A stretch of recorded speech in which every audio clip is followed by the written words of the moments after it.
প্রিয় শিক্ষার্থী বন্ধুরা, আসসালামু আলাইকুম ওয়া রাহমাতুল্লাহি ওয়া বারাকাতুহু।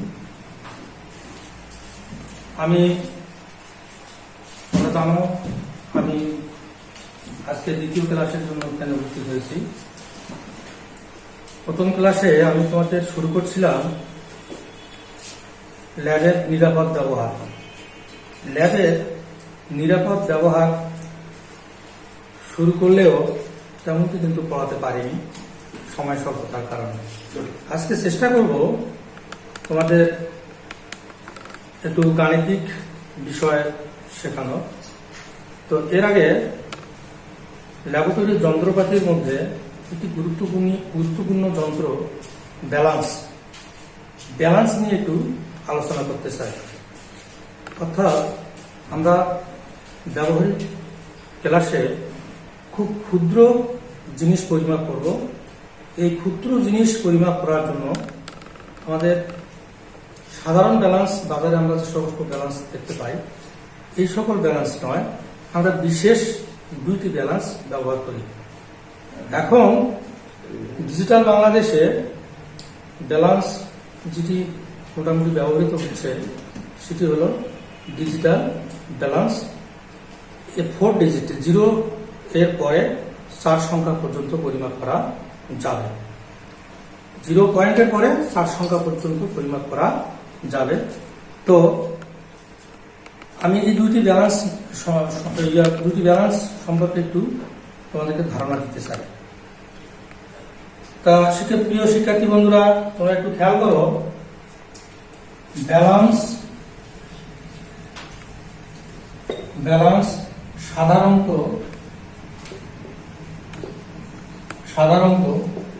এই সাধারণত কথাটা এই কারণে বললাম, ব্যবহারিকে সাধারণত এই দুটি ব্যালান্স ব্যবহৃত হয় বা হবে। এটি হলো পল বুঙ্গে ব্যালান্স। পল বুঙ্গি ব্যালান্স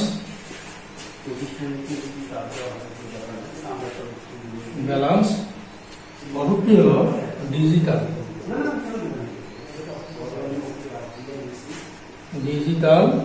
ব্যালান্স। এই ডিজিটাল ব্যালান্সটি দশমিকের পরে 4 সংখ্যা পর্যন্ত পরিমাপ করা যায়। তো পল বুঙ্গে ব্যালান্স নিয়ে একটু আলোচনা করি। আমরা সাধারণত এখন ব্যবহারিক ক্লাসে ডিজিটাল ব্যালান্সে দেখতে পাবো। পল বুঙ্গি ব্যালান্সও কোনো ব্যবহৃত হয় কোনো প্রতিষ্ঠানে। পল বুঙ্গি ব্যালান্স এরকম সাধারণ একটা চিত্র আমি দেই। এই ব্যালান্সটি সম্পূর্ণ থাকবে একটা কাঁচের ঘরের মধ্যে। ব্যালান্সটি থাকবে একটি কাঁচের ঘরের মধ্যে। কাঁচের ঘরে আবার পাল্লা আছে, খোলা যাবে আবার লাগানো যাবে। ওজন করার সময় অবশ্যই এই পাল্লাটি লাগাই দিতে হবে, যেন বাতাস প্রবেশ করে ওজনের কোনো পরিবর্তন না ঘটাতে পারে। তো এই পুল ব্যালান্সে সাধারণত 0 দাগ থেকে, এখানে 0 থেকে বড় বড় 10টি দাগ আছে, বড় বড় 10টি দাগ, আবার প্রতিটি দাগে ছোট ছোট 10টি করে দাগ আছে। এই প্রতিটি ছোট ঘরের মান হলো 1, প্রতিটি বড় ঘরের মান হলো 10। এর উপরে বাটখারা বেঁধে রেখেও এর ওজনটা সঠিক রাখার জন্য একটি চালক ব্যবহার করা হয়। প্রশ্ন হতে পারে, চালক কি বা রাইডার কি? এখানে ইংরেজিতে বলা হয় রাইডার, আমরা বাংলাতে বলবো চালক বা বাহক। এই রাইডার হলো একটি ধাতব তার বাঁকানো, যার ওজন নির্দিষ্ট। আমরা সাধারণত ল্যাবরেটরিতে যে রাইডারটি ব্যবহার করে থাকি তার ওজন হলো 10 মিলিগ্রাম। 10 মিলিগ্রাম। এই রাইডের ওজনকে এর দাগ সংখ্যা, টোটাল দাগ সংখ্যা কত? দাগ সংখ্যা আছে আমাদের, ছোট দাগ সংখ্যা আছে 100টি, বড় দাগ হলো 10টি। এক একটি বড় দাগের ভিতরে আবার দাগ আছে 10টি করে, অর্থাৎ টোটাল আমাদের দাগ সংখ্যা হলো 100টি। এই 10 মিলিগ্রামকে 100 দিয়ে ভাগ করলে আমাদের 0.1 মিলিগ্রাম হয়। কিন্তু আমরা ভরটি গ্রাম এককে প্রকাশ করব, তাহলে গ্রামে করলে কত হয়? এটাকে 1000 দিয়ে ভাগ করতে হবে, 0.1 ভাগ হলো 1000 সমান সমান 0.0001 গ্রাম। এটা হলো রাইডার ধ্রুবকের মান। এটি হলো রাইডার ধ্রুবকের মান। শিক্ষার্থী বন্ধুরা, তোমাদের আরেকটু আমি ক্লিয়ার করতে চাই, সেটা হলো 10 মিলিগ্রাম যে ধাতব তারটি আমাদের ছিল, বাঁকানো ধাতব তার, যেটাকে আমরা বলছি রাইডার বা চালক, এই এখানে এইটার উপর দিয়ে ডানে অথবা বামে সরানো যাবে। রাইডার ধ্রুবক যদি 0 দাগের ডান দিকে থাকে, 0 এর ডান দিকে থাকলে হবে যোগ, বাম দিকে থাকলে হবে বিয়োগ। তোমরা একটু খেয়াল করো, আমরা যদি কোনো একটি বস্তু ওজন করতে যাই, মনে করো আমরা যদি বাজারে কোনো কিছু কিনতে যাই, সাধারণত হাত পাল্লা যেগুলো আমরা বলি আঞ্চলিক ভাষায়, হাত পাল্লার বাম দিকে দেওয়া হয় বাটখারা, ডান দিকে দেওয়া হয় বস্তু। এখানে কিন্তু তেমনটি নয়। এখানে ব্যতিক্রম হলো, ডান পাল্লায় থাকবে বাটখারা, বাম পাল্লায় থাকবে বস্তু। আবার শোনো, ডান পাল্লায় থাকবে বাটখারা, বাম পাল্লায় থাকবে বস্তু। আমরা যেহেতু ল্যাবরেটরিতে অতি ক্ষুদ্র পদার্থ বা অতি ক্ষুদ্র বস্তু পরিমাপ করব, আমাদের কিন্তু একটা নির্দিষ্ট ওয়েট বক্স আছে। এখানে বিভিন্ন ভরের বাটখারা পাওয়া যাবে। যেমন ধরো 200 গ্রাম, 200 গ্রাম, 100 গ্রাম, 100 গ্রাম, 50 গ্রাম, 50 গ্রাম, তারপরে 20 গ্রাম, 20 গ্রাম, 5 গ্রাম, এমনি করে আরো ক্ষুদ্র পাওয়া যাবে 0.5 গ্রাম। 0.5 গ্রাম সমান হলো 500 মিলিগ্রাম। 500 মিলিগ্রাম। এমন ক্ষুদ্র ক্ষুদ্র বাটখারা আমাদের ওজন বাক্সের মধ্যে থাকবে। আমরা যেহেতু ক্ষুদ্র পরিমাপ করতে যাচ্ছি, এ কারণে আমাদের এই ক্ষুদ্র বাটখারাগুলো ব্যবহার করতে হবে। মনে করো আমরা কোনো একটি বস্তু মাপব, পাল্লাকে সমতায় আনতে গিয়ে আমাদের বস্তুর সঙ্গে আমরা যদি বস্তুর ওজন, বস্তুর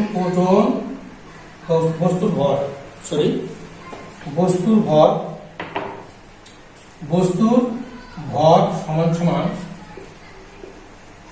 বাটখারার মোট ভর। ধরো কোন একটা বস্তু আমাদের পাল্লা সমতায় আনতে গিয়ে বাটখারার ভর হলো 200 গ্রাম যোগ 50 গ্রাম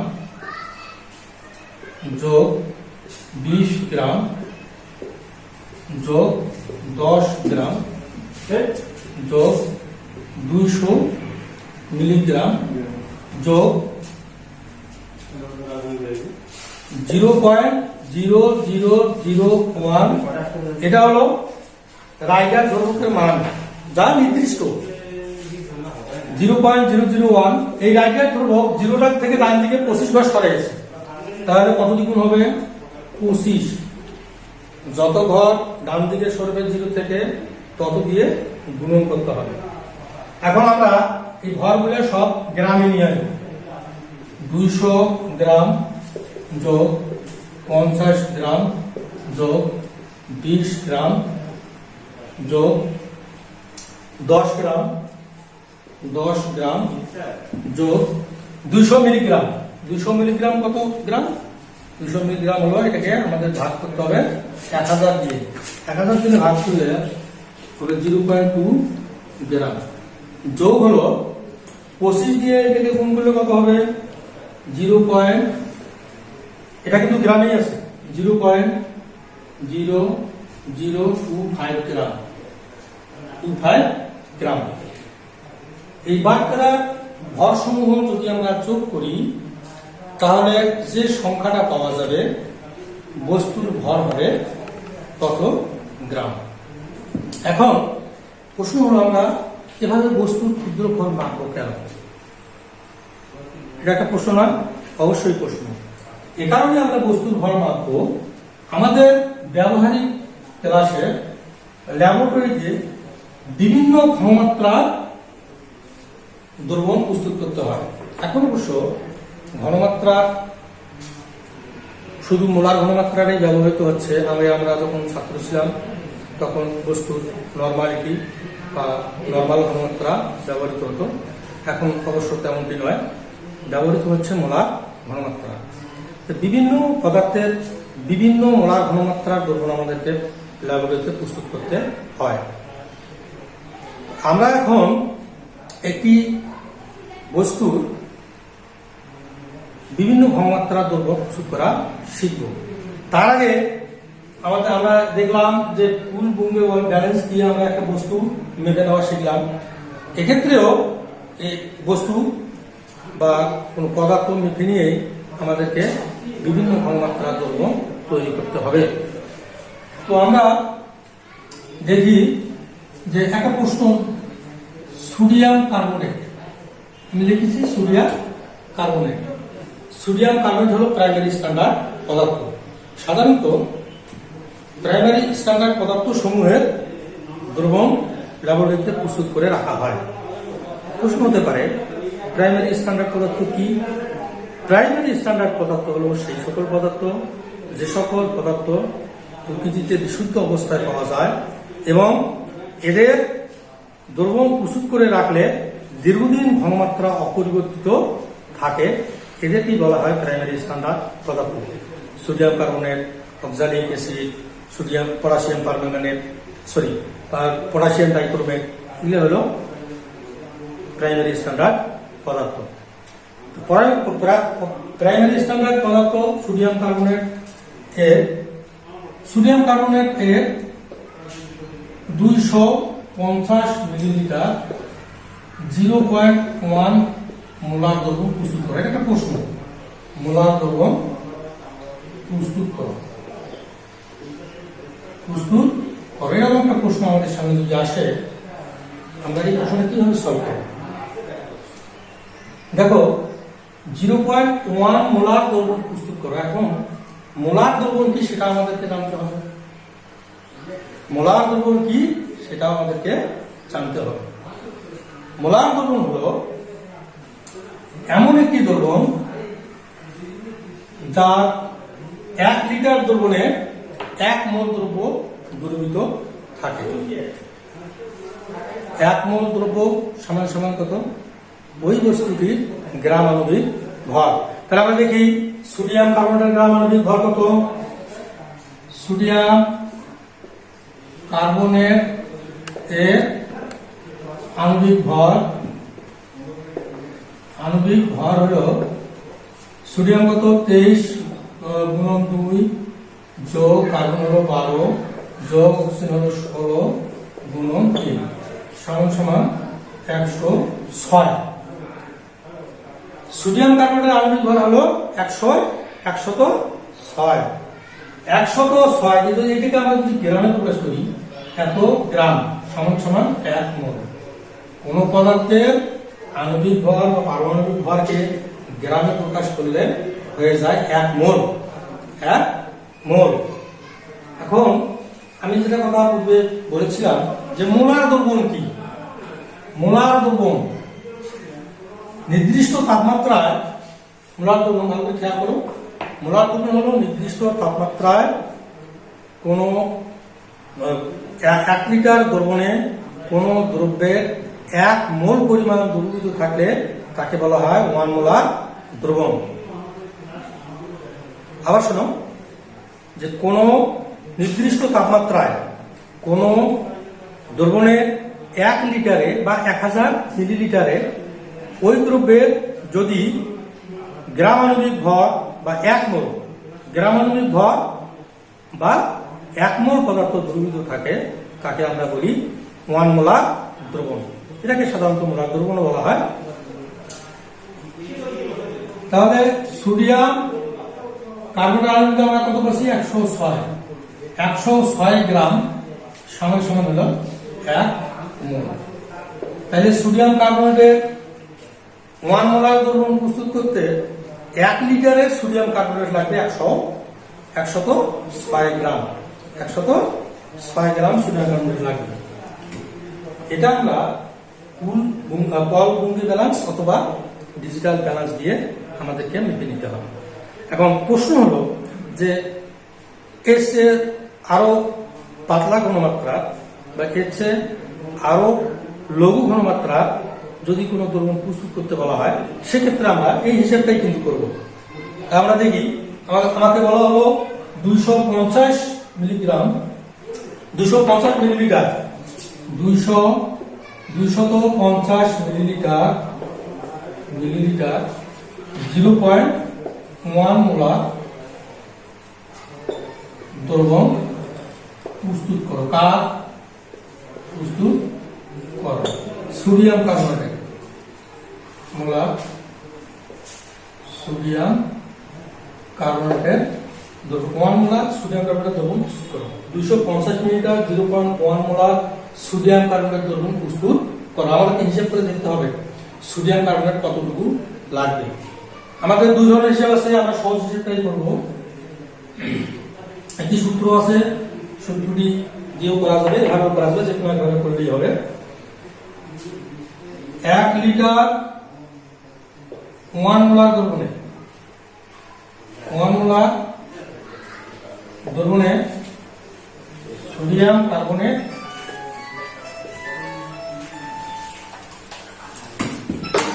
কার্বনেট প্রয়োজন হলো কত? 106 গ্রাম। তাহলে 1 লিটার বা 1 মোলার দ্রবণে সোডিয়াম কার্বনেটের প্রয়োজন কত? 106 গ্রাম।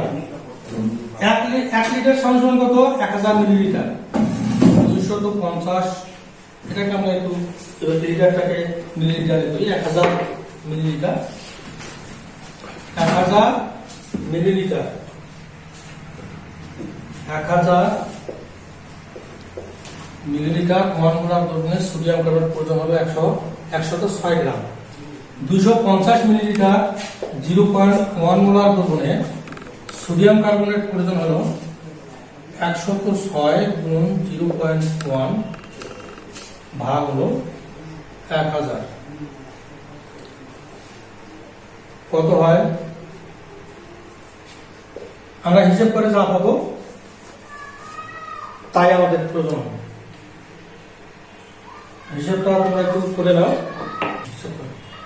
বলেন।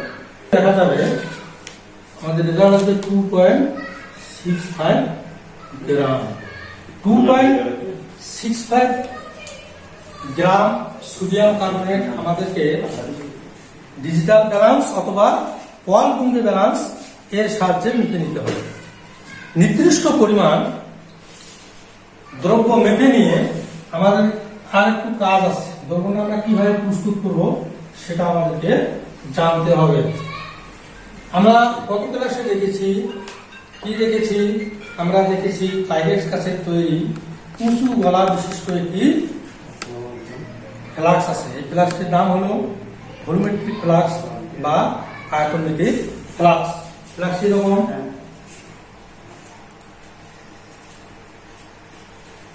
এখানে একটা দাগ কাটা আছে, এটা হলো 250 মিলিলিটার। 250 মিলিলিটার একটি গোলতলি ফ্লাক্সে আমরা সোডিয়াম কার্বনেট মেপে নেব। সোডিয়াম কার্বনেট মেপে নেব কতটুকু? 2.65 গ্রাম। 2.65 গ্রাম সোডিয়াম কার্বনেট আমরা গোল করে ফ্লাক্সে মেপে নিলাম। মেপে নেওয়ার পর একটু পাতিত পানি দেবো। কি পানি? পাতিত পানি, সাধারণ পানি নয়। কেন আমরা সাধারণ পানি ব্যবহার করবো না? সাধারণ পানিতে বিভিন্ন ধরনের লবণ থাকতে পারে, আর্সেনিক থাকতে পারে, আয়রন থাকে। এ কারণে আমরা সাধারণ পানি ব্যবহার করবো না, ব্যবহার করবো পাতিত পানি। ওয়াশিং বোতলের সাহায্যে 2.65 গ্রাম সোডিয়াম ক্লোরাইড দেওয়ার পর আমাদেরকে দিতে হবে পাতিত পানি, মনে করো অর্ধেক পরিমাণ দিলাম, দিয়ে ভালোভাবে ঝাঁকায় নিতে হবে। ঝাঁকায় নিয়ে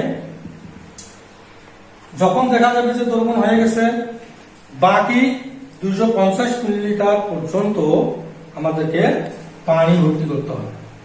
পানি ভর্তি করার একটা কিন্তু আবার নিয়ম আছে।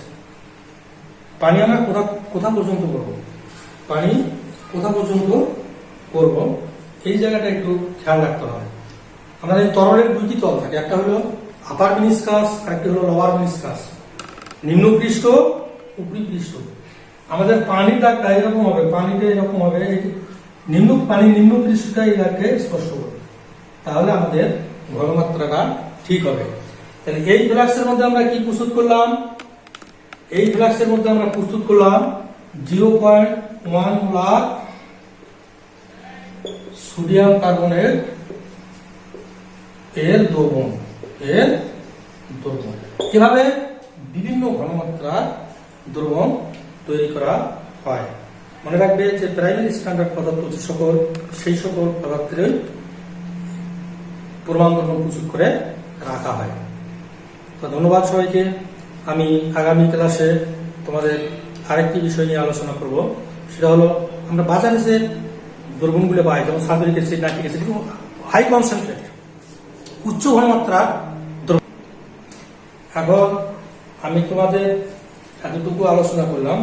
আগামী ক্লাসে তোমাদের আমি পড়াবো কিভাবে উচ্চ ঘনমাত্রার দ্রবণকে নিম্ন ঘনমাত্রার বা হালকা লঘু দ্রবণে পরিণত করা যায়। ততদিন পর্যন্ত তোমরা ভালো থাকো, সুস্থ থাকো, এবং এই ক্লাসটির মধ্যে যদি কোনো ভুল ত্রুটি থাকে, তোমাদের যদি বুঝতে সমস্যা থাকে, আমাকে অবশ্যই কমেন্ট করে জানাবে। আর ততদিন পর্যন্ত তোমরা সুস্থ থাকো, ভালো থাকো।